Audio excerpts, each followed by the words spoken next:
والنازعات غرقا والناشطات نشطا والسابحات سبحا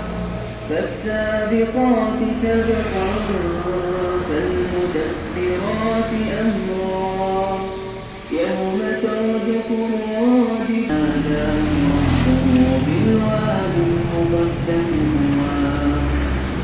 اذهب إلى فرعون إنه طغى فقل هل لك إلى أن تزكى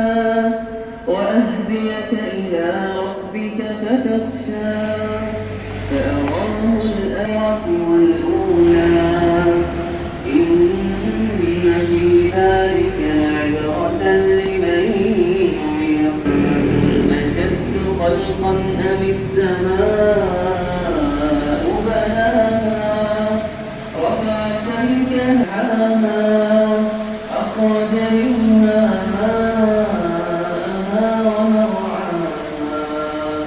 والجبال أرساها الكبرى يوم يتذكر الإنسان ما